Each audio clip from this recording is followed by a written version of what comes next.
And so my friends were like, can you make them for us? And this is kind of how my baking started too. It was like they saw me doing it for my own family. And then it was like, can you make me one? I'll pay you. We've been called a lot of things.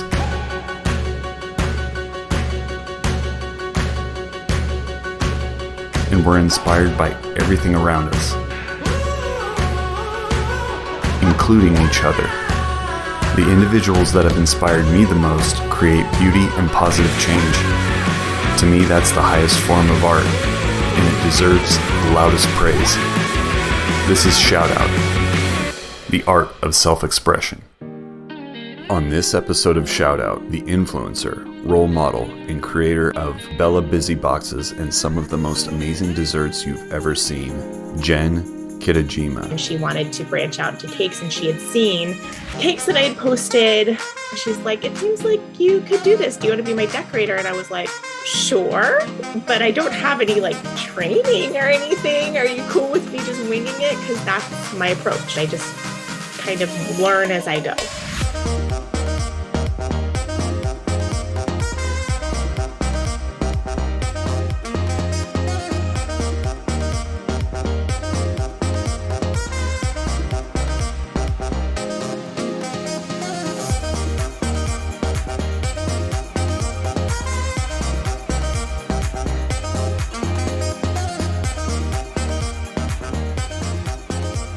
Love doing it, and I love baking for my kids. I love baking for the family. And when friends ask me, you know, can you do cakes for my kids' birthdays, I am more than happy to oblige. I find something that I enjoy doing, and I will continue doing it even if I'm not that great, just because it's fun for me. First question to you, Jen, is, are you a cake decorator? Have you done this professionally ever? I did work for a bakery for about 2 years as their like head cake decorator. Okay. But it was a cottage licensed bakery, so it was out of someone's home. So they have a license to sell out of their home. And she started as a cupcake business, and then she wanted to branch out into cakes, and she had seen cakes that I had posted on Facebook or, you know, whatever. And she's like, it seems like you could do this. Do you want to be my decorator? And I was like, sure, but I don't have any like training or anything. Are you cool with me just winging it? Because that's my approach, is that I just kind of learn as I go. Yeah. And she was cool with it. And so that was awesome, being like the cake decorator at her bakery. Super fun. Is that something that you're going to get back into, or is it kind of like?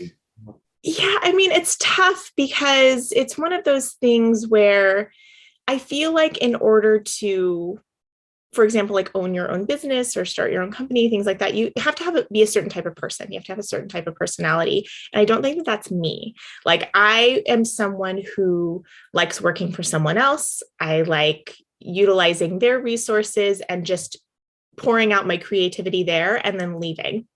And not having any of the stress of exactly. I don't need to set prices. I don't need to deal with customers. Like, of course, I enjoy talking to people and knowing, you know, understanding what they want and what their vision is and helping bring that to life. But all of the other logistics, it is not my cup of tea. And so I have had people, you know, ask me, are you going to go into business for yourself and things like that? I'm just like, it's not something that I picture for myself. Yeah. And for now, as I'm pursuing other angles in my career and going back to work, baking is not that. But I do love doing it. And I love baking for my kids. I love baking for the family. And when friends ask me, you know, can you do cakes for my kids' birthdays, I am more than happy to oblige. It is like no stress for me to do it as favors, but for selling, it's just, I mean, I think that any person who has turned their hobby into a lucrative career understands how it changes once you start charging for things. And it really does, for me, take a little bit of the joy out of it because it piles on stress. And so that fear and that worry that it's not going to be exactly what they wanted or what they had in mind, or that the cake collapses or something like that, that all of those things add on this stress and just make it not fun for me anymore. And then it makes me not want to do it.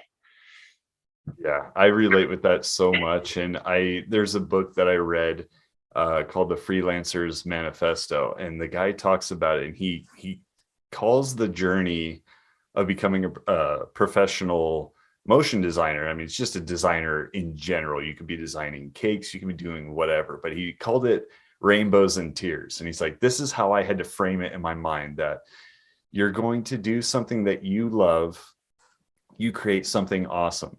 That's going to attract a whole bunch of people like, hey, can you work for me? And then you're going to do work for a big company, and it's going to crush your soul a little bit. And it's not going to be fun. It's not going to be coming from that same place. And you're going to want it to be done right from the get-go. Yeah. And he's like, so that's kind of the balance that he saw in his career, where he's like, I'll do one for them and I got to do one for me. And I think that's also like, it's really good advice, because if you did end up doing it again, which I see your skills and I'm like, oh my gosh, like, I can see the love that you put into it. And that's why, like, as soon as I saw your recent post, I was like, I gotta talk to her, because it's very clear. And I think it's clear to everybody that looks at like what you do, you clearly love it. Mm-hmm. And I can see that. But yeah, it is such a trade-off, and that is kind of a hard thing to balance. What are you studying to do right now? So I am in school, or I just finished school to become a lactation consultant, a board certified lactation consultant. So I am a registered nurse. I'm a licensed registered nurse. And then I've been out of work since having kids. I was doing research, and then after having the kids, I met you. I met your wife through a mom support group, and I wanted to do what the head of that group did. And so I went back to school to do that. So that's so cool.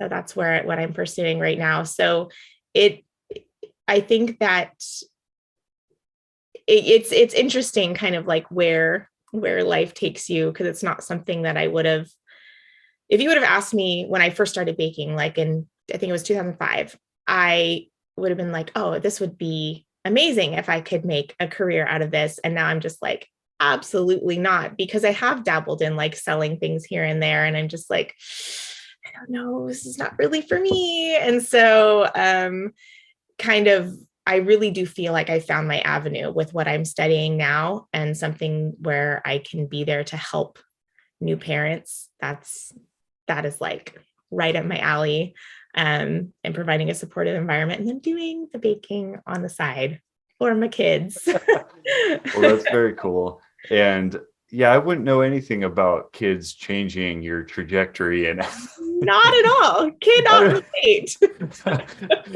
Here I am, like totally focused on, I'm going to make movies, I'm going to be a direct, blah, blah, blah, blah, blah. And now all of a sudden I'm making kids' books, and it changes life a little bit. Tell me a little bit about Bella Busy Boxes. Busy Boxes. My other little side hustle. Yeah. That was totally kid motivated. So I have a very do what works for you kind of approach to parenting. So I'm just kind of like, everyone's going to do whatever they need to do to survive, and that's fine. And I will not judge what your choices are as a parent. And for me, I had this approach of, I didn't want to have my kids in front of screens very often. I wanted to really limit their screen time. And it was always one of those things where I said, well, just wait until you have kids, and you're just going to throw that phone in their hands and get them out of your hair. And I get why people do it now that I have kids, but I feel like for the most part, we've been able to limit that a lot. And one of the ways is open-ended play. Open-ended play for kids is so wonderful in building those skills to play independently and without, because I think that's what's so taxing for parents, is that your kids always need you to interact with them and do something with them because they just can't think of what to do next. And that's where screens come in handy, because the screen does it for you. They come up with the entertainment. And what I found for my kids is that I could give them a certain, few objects to play with, some sensory kind of things, and they would go to town for like hours, because kids' brains are magical and they can create something out of nothing. And so I started making these little like sensory kits for my two girls to play with, that consisted of homemade Play-Doh and all these other little like trinkets. It could be like the kinetic sand situation, or, little cutters or gems or pom-poms or pipe cleaners, all this stuff. And they suddenly are just playing for hours. And I was like, this is incredible. And there are so many companies that make these little sensory kits. Young, Wild and Friedman is a huge one. But they were a little bit out of my price range. It was like, $45 for a tackle box filled with stuff that I had at home. So I went to the dollar store and I got a little like mini tackle box, and I filled it up with stuff for a trip that we were taking to a cabin. It was our first trip since lockdown back in 2020. That summer we went to a cabin, and I was like, well, we're not going to be going out and doing much. We're pretty much going to be stuck in this cabin, but let's see if this keeps them entertained. And it totally did. And so my friends were like, can you make them for us? And this is kind of how my baking started too. It was like, they saw me doing it for my own family. And then it was like, can you make me one? I'll pay you. And I was like, sure, this is fun. I've got some time. So I started taking orders for these little sensory boxes, and it would just be different themes with whatever I could find. And it was always homemade Play-Doh. I make the Play-Doh myself. And it's kind of akin to baking. I cook it on the stove, and it's in small batches, and I color it with food grade food coloring and extracts so that it smells. But if the kids taste it, it's not going to be harmful to them. And it's super soft and like way better than the Play-Doh that I found in stores that has that like smell and weirdness to it. And people just they're like, I love playing with it too. And I'm like, hey, anything to get people sitting down and playing with their kids, I'm like, great, perfect. Yeah. So yeah, I sold them basically until I went back to school last year. So I sold them for about 1.5 years off of my Instagram page that I started for it. And then just I got, too busy with school, and I stopped, because how Instagram works, like you post and people buy. If you don't post, people don't buy. And so I stopped posting and people stopped buying. I've had a few orders from customers that had purchased multiple boxes for their kids for, they wanted stuff for parties and, school activities and things like that. So I've done some custom orders here and there, but nothing on the scale that I was doing before, where I was making like 10 to 20 boxes every week. So, which is like not huge, but for me, it was a significant amount of work. Yeah, and it was great. And it was pretty lucrative. I mean, it was not a lot of overhead as far as like even my time. It didn't take a ton of time, and not a lot of cost. So it was great. And people still send me pictures now, like of their kids still playing with them, because the dough lasts and is really soft and wonderful. So I'm really glad for that. And I still make them for my kids sometimes too. And I do it for like school party favors and things like that, because kids really like this open-ended toy. I guess it's a toy. You started doing like product reviews, and you were like doing like an influencer role. Kind of tell me about that. Well, I'm trying to think of when I joined this website. It's Influencer is the website. And it's just like, I wanted to get free stuff. I'm like, yeah, I'll take free stuff in exchange for reviews. And it's one of those websites where the more you interact with it, then the more like campaigns you get. And so I joined it probably back in like 2010 or something like that. And they started sending me free stuff for reviews. And so like the more that I did, then the more that I got. And then obviously the campaigns have changed. So when I first joined, I didn't have kids. And so it was a lot of like makeup and like clothes and things like that. And now it's like food and like snacks for your kids to try and like toys and things like that. It's very funny how it changed along with my life. But it's kind of one of those things that I don't tell them when I want something. They tell me when they want to send me something. And then I'm like, okay, cool. And then I started a second Instagram page so I didn't have to fill like my private Instagram that people follow for my kids, basically, Yeah. With all these like random product reviews. So I do that when they send me stuff, I'll review it. But it's pretty cool, pretty fun to get free stuff. It's not a lot of time to spend just posting an Instagram post. Yeah. Okay. So growing up, it sounds like you've gotten into like a lot of creative things. Growing up, were you like good at art, or were you, what kind of activities were you into? Yeah, I was really into like I enjoyed drawing and reading and writing. I wasn't particularly good at it, but I would do it anyways because I loved it.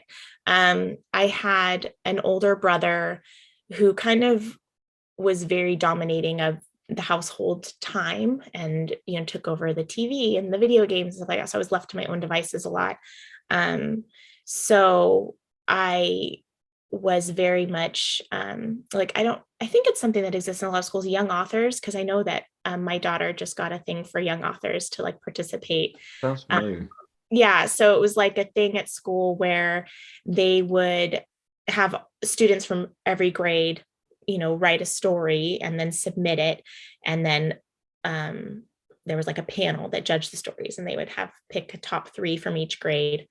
And I was like super into young authors. I wanted to write all the stories and draw my little stick figure people. And like, they weren't great, but my stories I usually won, and it kept me wanting to do it more because I was like, oh, they think my stories are good. And so that was probably my big creative outlet as a child, is that I would do young authors every year. And then I would do, I had, I would make like paper dolls and stuff. I was really into dolls. I've always been a very, very effeminate, girly girl. And so it was like, I'm going to get some cardboard and draw some dolls and cut them out and make their doll clothes, and it's going to be super cool. So yeah, it was nothing that I was ever, I would say, especially gifted at, but I enjoyed doing it. And so I kept doing it. And that's kind of how I've been my whole life. I find something that I enjoy doing and I will continue doing it, even if I'm not that great, just because it's fun for me. Yeah.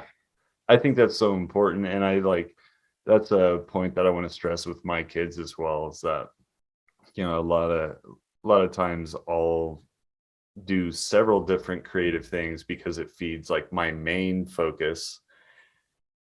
And I could see how that would seem like, oh, you're all over the place. But it's like, I just see it as I'm enjoying it.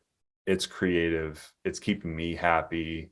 There are so many other things that I could be doing that would be bad, and same with them. Like I look at Hudson at times, I'm like, we got to get you more activities. We got to get you more sensory.